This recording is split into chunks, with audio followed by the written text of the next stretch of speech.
Hello, and welcome back to the Paddocks for the final time in 2024. I know, we're all sad.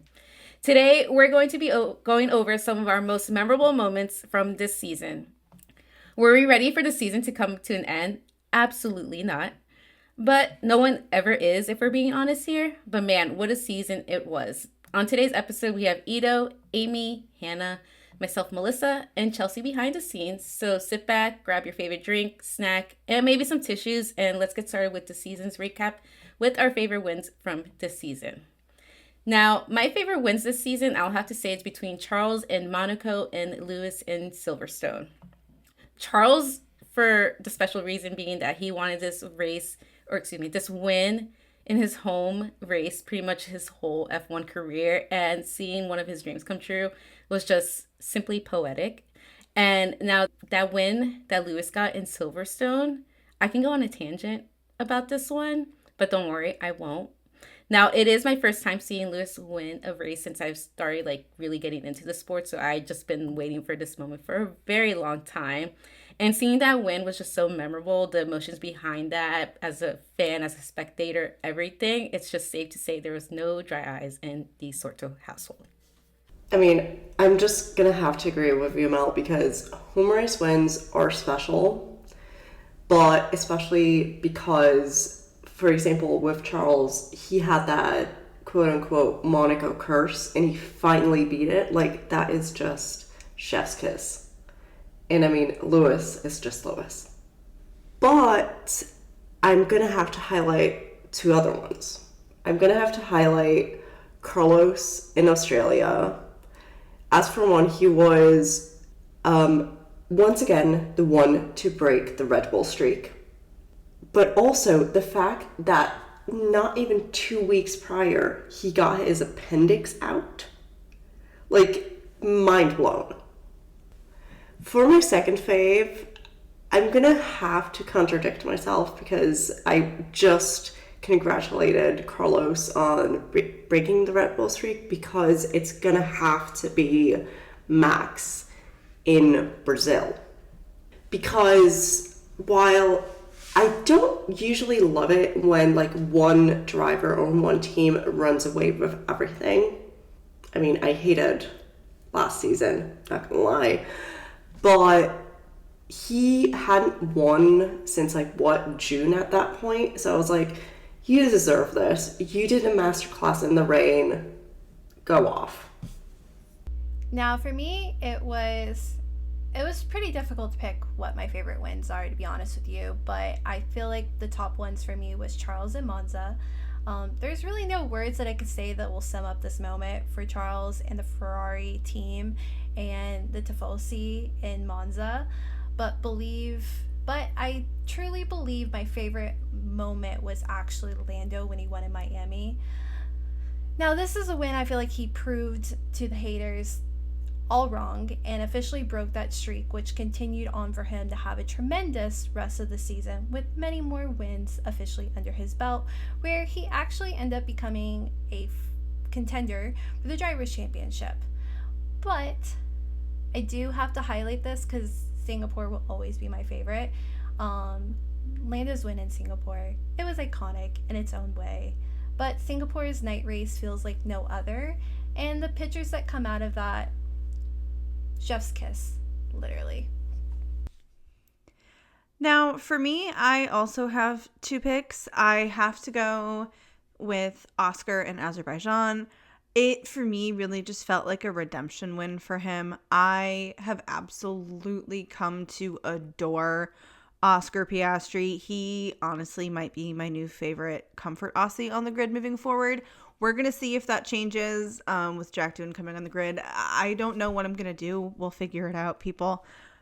But we had so much chaos in Baku, and seeing Oscar get a good buffer in the first, for first, just made me really proud.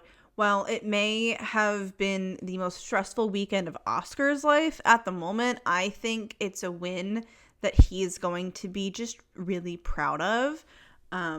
I personally loved watching that win, and my other choice is Carlos Sainz in Mexico.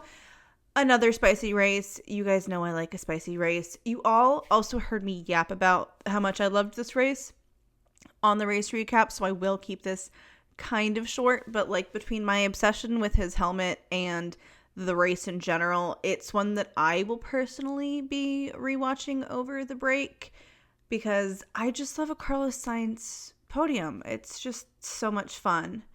Now, there's one thing that I feel like we don't talk about a lot on the podcast, and that is radio messages all the time. And I feel like we have to touch on some of our favorite radio messages that have come out this season. And I am personally going to kick us off with something that has me just like all in my feels and all in my emotions. And that is Kevin Magnuson's beautiful, lovely, amazing angel of a wife this last race. And if you did not hear her radio message, it said, and I quote, "Congratulations, honey, on your last race. I love you. Welcome home to me and the girls." And honestly, that just like made me so emotional. I love that like he gets to be a more active dad now. Not that I feel like he wasn't an active dad. I mean, those girls were constantly by his side, and I love that. But it was just really sweet and wholesome, and I got a little emotional. But oh my God, I am going to miss the Hospins. And I know, we're going to get to see Kevin in another series. But like, I'm going to miss him and his family in the paddock all the time. We've all pretty much watched his kids grow up, which is a little crazy to think about. And I'm just like, I'm going to miss seeing them in the paddock, like watching them help him get ready for a race. It's just so cute. I wish them nothing but the absolute best.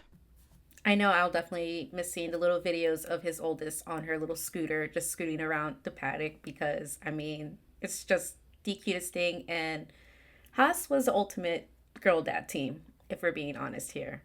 Loved seeing it. Now, I have to say one of the funniest radio messages is from Carlos at the Brazilian Grand Prix. We stay quoting it in this household. So I will do my best Carlos Sainz's impression. So please do not get upset with me. Ricky, these are not the new Inter. Hello. It's just a confusion in his voice for me. And just like how like you can tell like he's like, what is going on in typical Ferrari fashion. And finally, I have to mention Yuki's breathless "why" from his Abu Dhabi performance just recently. He sounded so exhausted at that point of the race and was just like, "Why are you asking me questions?" And it just goes to show how much these drivers put into the race. Your impression, 10 out of 10.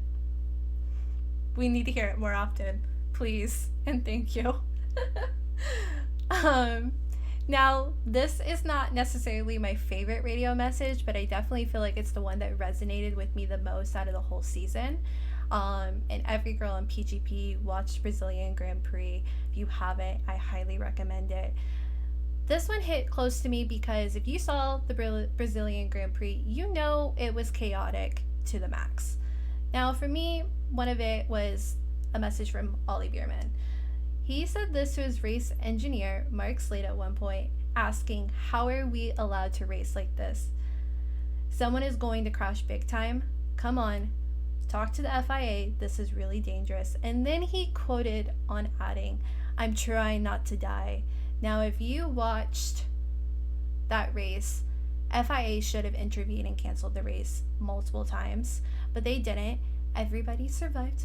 There's no issues. So if you haven't watched it, I'm putting you at ease now. But I definitely feel like that was the one that resonated with me the most.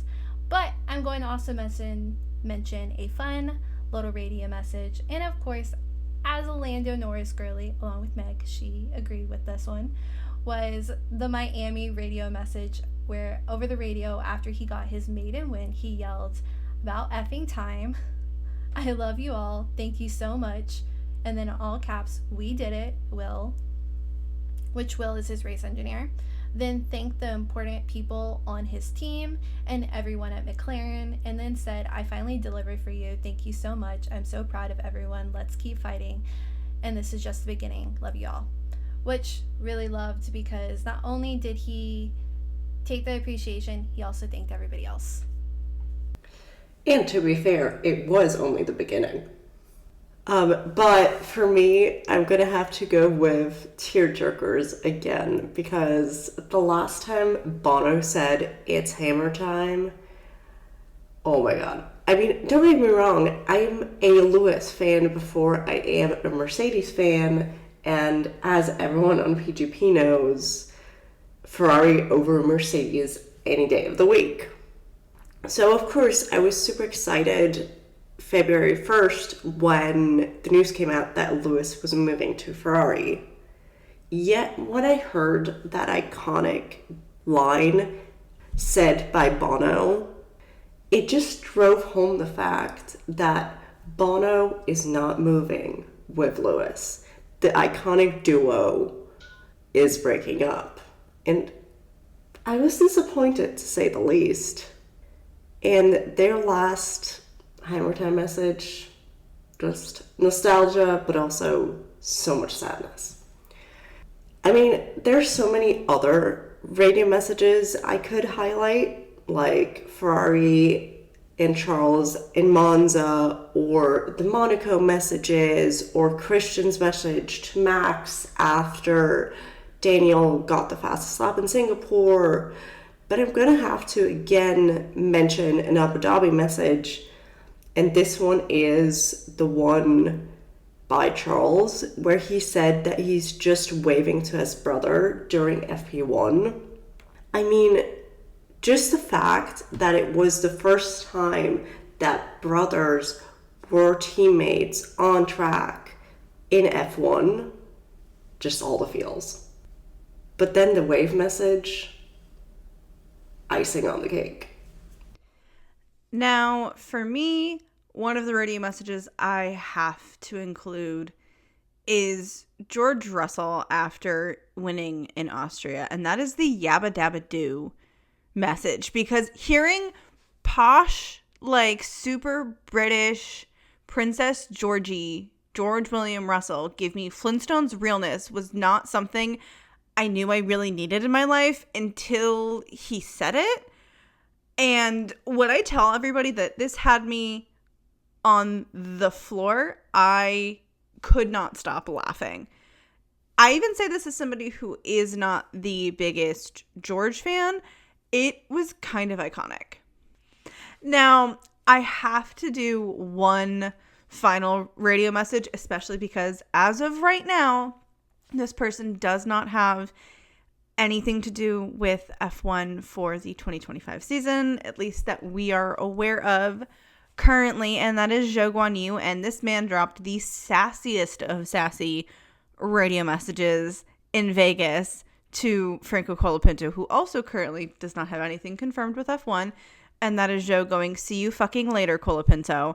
If you have not heard the radio message, I highly recommend you go hear it, because hearing Zhou Guanyu drop an F-bomb was really not something that I had on my bingo card, but it was perfect in every single solitary way. And yes, we absolutely could yap about radio messages all day. If you guys want more radio message coverage from us, let us know, because we're happy to talk about them. We don't normally cover them too frequently, but if there are others you want us to talk about, let us know. But we do have to move on to, I guess, the biggest surprises we had this season. And for me, well, yes, it's been a crazy emotional season and it's just been a really crazy year. I feel like I have to talk about this fun fact because it's just super cool. You know, we love a fun fact here on PGP. And this one, personally, this one is my absolute favorite for this current season. And that is the fact that Pierre Gasly has cost Alpine all of $0 in damages. Yes, zero. Goose egg. Nada, zip, zilch. Someone please go get that man a crown and like an extra bonus, because that's the most iconic thing I've ever heard. It's also the first time this has ever happened in F1. Like, not a single cent in damage or anything. Like, no extra funds were spent on Pierre's car, which is just so cool. Honestly, I have to say that is some GOAT stuff right there, because I love Pierre. I feel like he's so underrated as a driver. We don't really hear much about him. And all I'm going to say is give that man, Alpine, I'm looking at you, give that man a quality car and he will definitely perform. I mean, seeing him get that podium with SD in Brazil, given the history and everything, it was just a masterpiece. And I mean, I have to say that was probably like one of my favorite podiums of the year too. Just, a quick mention. Now, I will be the first to say I was skeptical about Williams' decision to kick Logan to the curb as a driver for the team and bring in the iconic Franco Colapinto. He's Argentinian. He brought that Latin riz with him and that charisma that we needed so desperately in the grid. But did it hurt seeing our Captain America leave the grid? Absolutely. I miss him every day. However, Franco, you have impressed me and the PGP girlies. Amy and I are like presidents of your fan club.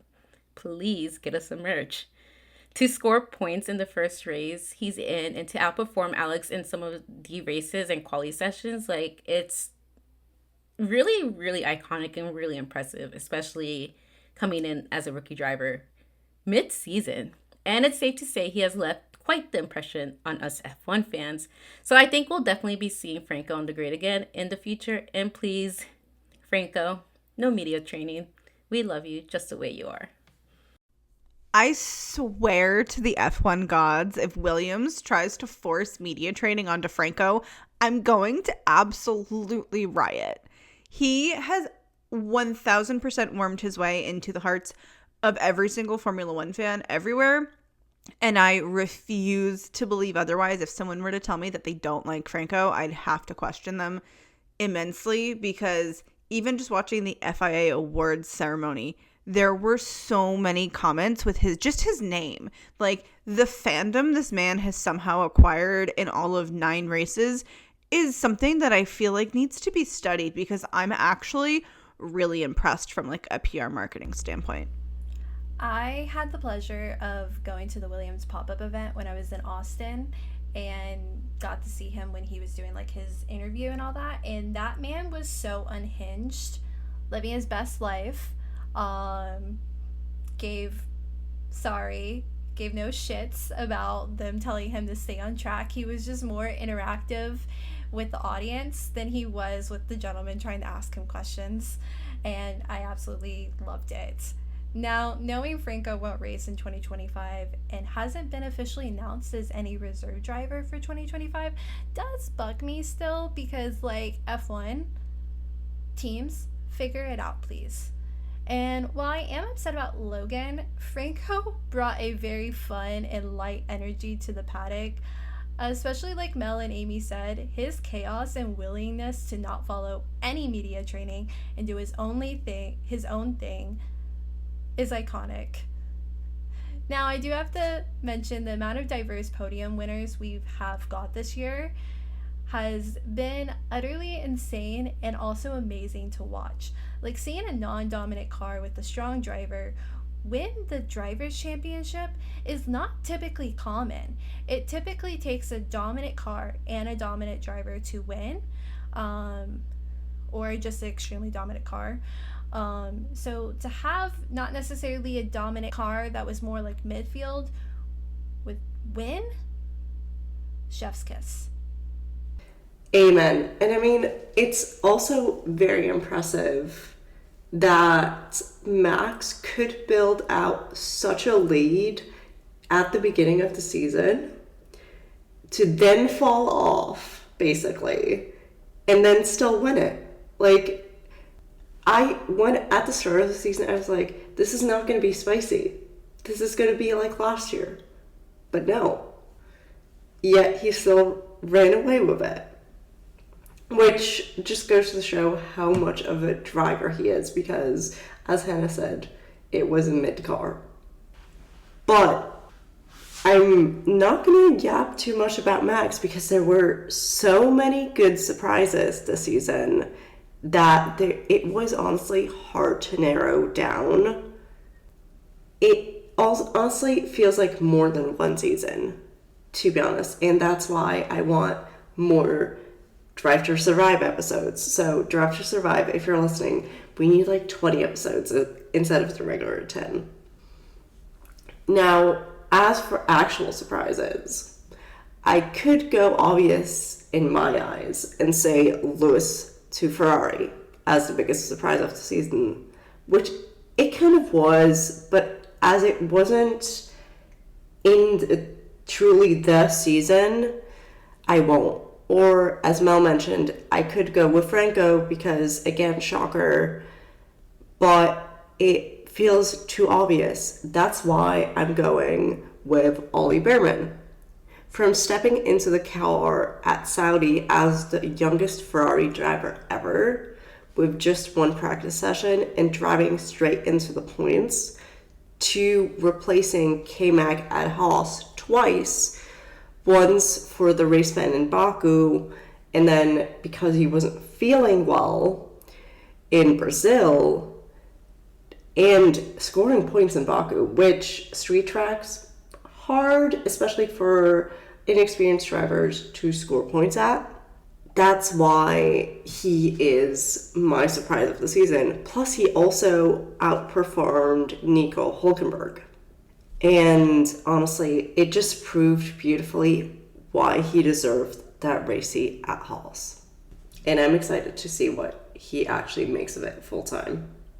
I am definitely excited to see how all these rookies come into play next year. I mean, just excited. I have high expectations, to say the least. Now, it's always bittersweet to see the season end every year, says the fan who has been watching for a little bit over 2 years. But I mean, what are we supposed to do until March without our favorite Zooms? Honestly. The season was just so chaotic as a whole. And I mean, we started the preseason with the major news of Lewis making the big move from Mercedes to Ferrari, as Ito had mentioned earlier, ending a 12-year professional relationship. Like, hello? That was just... It's definitely a domino effect, to say the least, of how the season just went on.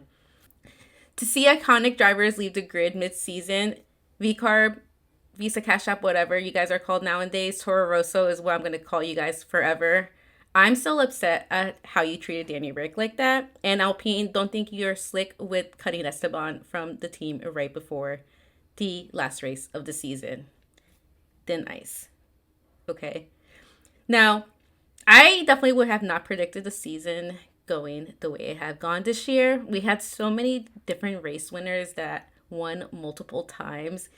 I am seriously gonna just reminisce on this season for a while, but I am so looking forward to what the 2025 season brings us. And all I can say is, PGP listeners, F1 fans everywhere, people who are not F1 fans I know, be ready to be sick of me with the new Ferrari driver pairing. You have been warned. My thoughts on this are very chaotic, and I'm probably going to cry all over again after going through this. Yes, I'm an emotional disaster. Give no shits. Judge me all you want. Okay, so this season was like no other for me. By seeing the amount of different race winners, to the team battles from the beginning, to the midfield battles, all the way to the end, I don't know how to sum that up. Chaotic, exciting. Probably will rewatch the whole season again. I've actually already watched a few of them. This year I actually had the pleasure of going to Austin and then spontaneously went to the Las Vegas Grand Prix. So I do need to watch the Las Vegas Grand Prix on F1 TV because I feel like I missed a lot, like Joe's radio message. First time for everything. And now I can't wait to see more in 2025 with the one I already have planned. Now, over this break, I am taking up trying to learn Formula E or going to try to keep myself busy during this time because I don't know what to do with my weekends now that there's no longer F1. I will miss a lot of the drivers that are leaving the grid after this year, but also extremely excited to see the new talent come up and see what they can do and see if the teams can start closing the gap a little bit more to each other. I did recently rewatch the before and after of the F1 TV interviews at the Austin Grand Prix, and I actually found myself on TV and died laughing from embarrassment. So maybe not going to rewatch any of the interviews and stuff for that. But I've recently taken up watching the 2018 season of F1 TV because it is, for some reason, my happy place. Probably because Danny Rick's there and that Monaco win. But I might either go farther back or work myself back up to the current. So who knows? This season is a lot. It's a lot to process. Amen. And Hannah, if you need any recommendations on what historic races to watch, let me know. I have a list. But honestly, this season, I don't know what to do with myself now. Because your girl is just like, after 24 weekends of being busy, basically from Friday to Sunday, or sometimes Thursday to Sunday, I don't know what to do with myself anymore. Do I have to talk to my family now that I don't have F1 in my life anymore? Probably. But anyway, at least we do get DTS at some point, hopefully like in February or just before preseason testing, to keep us going. But still, I already rewatched Monza and Monaco this week. And if I rewatched 2 races in the span of a week, or not even a week, you know how I'm doing. Though, what I'm going to miss most during this off-season, dare I say, is the commentary. Especially Alex Jakes' F1 commentary. Like, wow. Hence why I rewatched both Monza and Monaco already. And to be honest, commentary this year just slapped for me. Because we had Jensen Button, we had Nico Rosberg, we had Alex Jakes, we had F1 TV in general, we had Sky. Like, wherever you watched, whether it was F1 TV regular, whether it was F1 TV international broadcast, whether it was some national coverages, commentary mostly just slapped. And that's what I'm going to miss most. I am personally so excited for more content of the drivers with their new teams, what the drivers are doing for their much needed break, where they're spending it. I always love to see where they travel to, just because as a girl who also loves to travel, I'm like, ooh yeah, show me cool places that I should add to my bucket list. Please, thank you very much. I will say, if anybody is looking for content of drivers with their new teams, Esty Bestie has already given us so much content in the Haas gear. I mean, we're recording on Sunday, December 14th. Earlier today, we even got Zesty Bestie content in Haas gear, which was like something I didn't necessarily prepare myself for, but like, who doesn't love to see it? I just really cannot wait to see kind of how all the teams start interacting with the new drivers. I just always love seeing that kind of content. But that's just me because I'm sometimes a little nosy. But who isn't? I have to say I'm obsessed with this pairing. I just love it. And honestly, it doesn't surprise me that Esty made this move. It just feels very on par with his character and everything. Like, he's just like, you know what? Switch teams, let me switch it up with my engineer. I do feel like it's such a win for the women in motorsports, and I actually saw this hashtag today, women in male-dominated fields, and I felt like it just fit perfectly.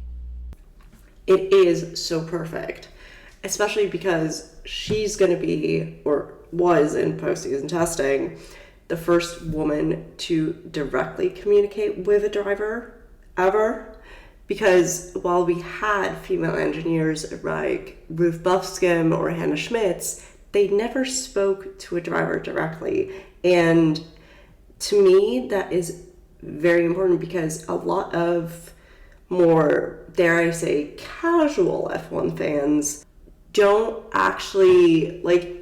If they hear a female voice, they're gonna remember this, and so representation actually like comes through for once. Like, I feel like we as more invested fans or more, I don't want to say invested is maybe the wrong word, but like we as fans that like care about very much deep diving into everything, we know that there have been female engineers, but casual fans not necessarily.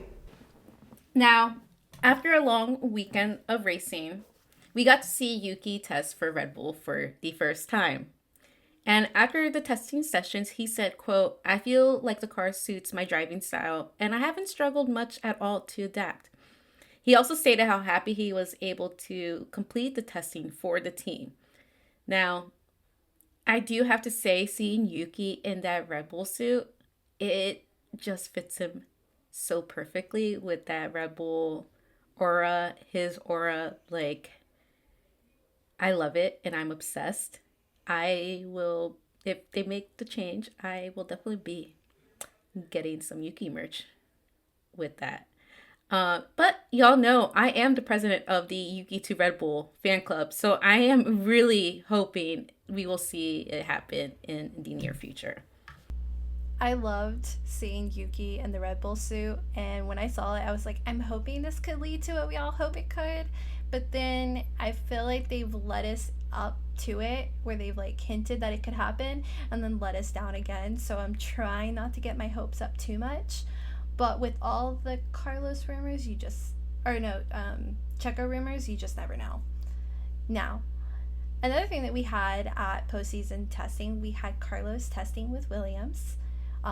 Seeing him change so quickly from the red race suit to being in white and wearing the Williams shirts and all that, it was very like tough. I was like, oh my gosh, so quickly. Oh. And then we saw Arthur Leclerc testing with Ferrari alongside his brother, Charles Leclerc. So that was actually iconic and cool to see. So we got it 2 times that weekend. 2 times. Honestly, Hannah, I have to agree with you on the whole Carlos switch to Williams. Like, while intellectually I knew it was happening, it came as such a shock. And honestly, whenever a driver switches teams and like postseason tests for that team, it's so jarring, even after all those years. But what I want to highlight is that Mel mentioned that Yuki was testing for Red Bull, sorry. And there might actually be some drama there because apparently Helmut Marko really wants to boot Paris, which isn't news. I mean, he's been vocal about it, but he really wants Yuki in that seat. It is Horner that is very hesitant.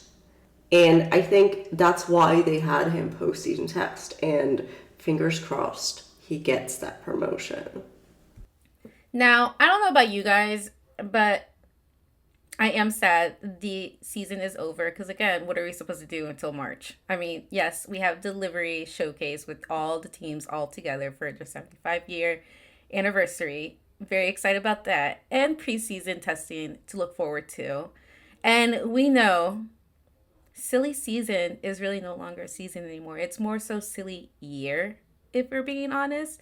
So we know something's going to happen because that Toro Rosso seat has yet to be filled. So we will see what happens in the next coming weeks or months. However, what else is there to do over the winter break to keep our minds off F1? Or maybe, to see F1 everywhere. Because, side note, I was out Christmas shopping while we were walking by the Tommy Hilfiger outlet store. Why do we see a little boy playing with an F1 remote car? I just see it everywhere. It just never leaves. It was cute, and I was just like, you know what, I want to play that too. But speaking about cars and toy cars, to be specific, I don't know about you guys, but I am excited about the F1 Lego collab coming out next year. If I remember correctly, they will be hitting the shelves shortly into the new year before the season starts, and I just cannot wait to get the sets and build them. I am a big Lego girly. So if you guys, PGP, don't hear from me for a little bit, you know what I'm doing. I mean, I'm not gonna lie, I haven't been into Legos in like 2 decades, but I, when I saw those, I was like, I need those. I need all of them. Because I feel like they're finally like a nice F1 Lego car. Like, don't get me wrong, the McLaren is nice, but I feel like it feels like too much detail. Like, it doesn't feel like for the casual fan necessarily. Wait, Hannah's showing something. Wait, you already got it? Oh my Jesus Christ. Oh God. Hannah. Anyway. What has me even more excited than the Lego cars, though, is that we get Lewis's first time in Ferrari red in the off season, hopefully, because I mean his contract runs until December 31st with Mercedes. That's why also he wasn't postseason testing. But I'm just hoping that he does some testing at Fiorano that we're gonna see like footage of. So, oh God. Plus, there is that 75-year car launch thing. So, he's gonna be there. Hopefully, if he's not sick, like all the drivers threaten to be. So we're gonna see him in red, and honestly, can't wait. Even if I am still somewhat skeptical about the joint car launch, but it's gonna be an epic spectacle, I'm sure. On that note, Lewis, I need some more Plus 44 merch. Thank you. Especially with Ferrari. I definitely think next year is going to be very interesting to see the dynamic change between everything. We've had so many rookies coming into the season. We've had quite a few switch ups. We have one seat, like Mel mentioned, that's not decided. And so we're all kind of waiting by like a small little thread to see what that's going to look like. Could it be Liam? Could it be Checo? Could it, for all we know, Danny, even though Danny did say he's not coming back, he's done. But you just never know. And it is also, like you said, Amy, very intriguing to see all the different stories that come out. You know, some drivers are like, I just want to hang out home, spend time with family. Some are living their best life, traveling the world, and I will always live vicariously through them. Wish I had that travel budget, please, for the love of God. And then SC Bestie's Instagram page, it has been giving us all of the Haas content, and I absolutely love it, and I am here for it, and I will never not be here for it. I will also just want to highlight Lewis walking into the Ferrari garage that very first time. When he walked it, it seemed like he was walking a runway. Like, where is that model going? And the fact that they had security guards having to block the entrance because everybody was charging in to follow after him, that was pretty cool. And to close out the episode, we do have to do a moment of the weekend, and this one's a little personal for me specifically. We have officially hit 1,000 followers on our Threads account. Thank you all so very much who follow our Threads account. If you don't know, I'm the one who is behind it. If you're interacting with us, you're interacting with me. I greatly appreciate each and every one of you. We all appreciate everybody who supports us. So thank you. I'm done being super fucking sappy about this. Thank you so much for joining us in the paddock. We want to know your favorite moment of the season. Make sure that you're letting us know on our socials. Everywhere we are Paddock Girls Podcast, except for Twitter and Blue Sky, where we are Paddock Girls Pod. We will see you in the paddock when we are back after a much needed winter break. We will officially be back the first full week in January. So thank you so much for listening. We will see you in the new year. Have a great holiday season. Bye. See ya. Bye. Bye and Feliz Navidad.